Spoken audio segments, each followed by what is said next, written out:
I don't think it's helping us build on nothing next year. I think that the season's ended too early for us, and just keeping the guys ticking over. I think it's if you finish up now, by the time you start late in January, it's just too long a break. So we'll just keep practicing. We'll maybe bring some guys in, trialists in to have a look at them from overseas, and continue to do so from the next 3 weeks. Yeah, we'll probably train up to MLS Cup round about that week, and then give the guys the rest of the time off. It's just such a long off-season. Sometimes you get too much time off. You come back, start spring training, and it takes the body a long time to get going. Then all of a sudden you pick up injuries and stuff like that. So we're not going to go too hard. We'll probably just do 45 minutes to an hour every day. Usual schedule: weekend off, Wednesdays off, and a 4-day week. Yeah, every team has their own ways of going about it.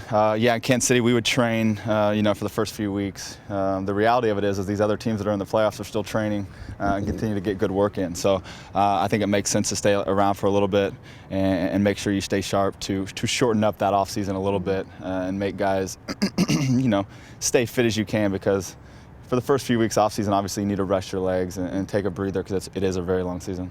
I feel it's been a really good first season for us. I think it'd have been a tremendous first season if we'd have got to the playoffs. The good and bad from it is we had the points in the bag to get to the playoffs. That's a good thing. The disappointing part of it is we let the points go. The thing is, if you look at other teams that were never in the running to make playoffs after maybe the 10th week of the season, we, as an expansion team, first year team, we got, nearly there. Obviously nearly is not good enough for where we want to be as a club, but as I say, I think if you'd have told us at the start of 2011 that we'd have got 42 points in the year, 11 wins in our first year, I think we'd have taken it all day long. But as I say, we're disappointed never got to the playoffs, but there's going to be plenty of other chances. I think the biggest positive is that in a tough league, if you look at most of the teams that are in the playoffs, I think when I spoke with Coach, there's just a few teams that beat us both home and away. And of those group of 10 teams, we stood up against some of the best competition in this league, whether it was here or away, and played some great soccer. I think there's a lot to build on here, and we weren't far off from making the playoffs. So it's an exciting group of players and a group that's going to be great for the future of this club. Early in November, I'm going to Colombia, watching a specific player and also a player of interest. In addition to that, we've actually got quite a few trials coming in at the start of November to bring them into our environment, players that we've identified that could be with us in the future, and it gives John a chance to look at those players in our environment and see what they're capable of. After Colombia, then I'm off to Ghana and Togo, then I'm coming back and then going to Europe, and then in between all of that in LA and New York as well, watching various bits and pieces. So it's going to be a busy month.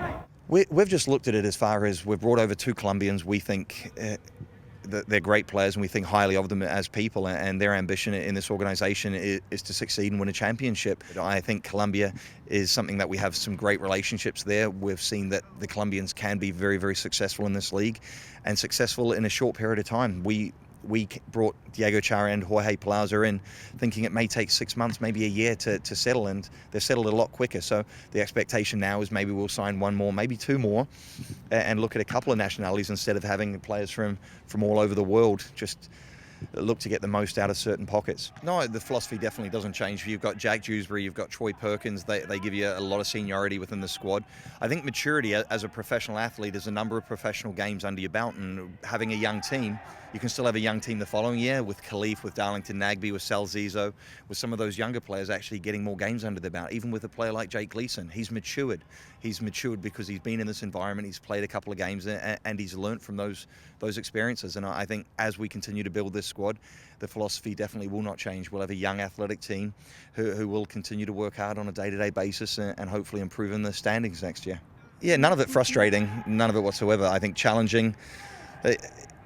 It's the pressure that you place on yourself and the pressure the owner and the environment places on you. And I think we've got an ambitious owner and ambitious fans, and rightfully so. I think that's the challenge, is to meet the demands and the expectations. And that's something that the pressure that we put on ourselves to meet those challenges as well. I think always looking at better players, always looking at how to develop the team, always looking at how we can get more out of the players that we've got. I think that's a constant challenge, and that's never going to change.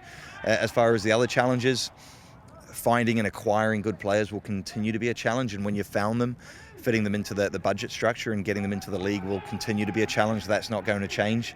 But again, we knew those challenges coming into it, and they're not challenges we can't overcome. It's going to take a little bit of work.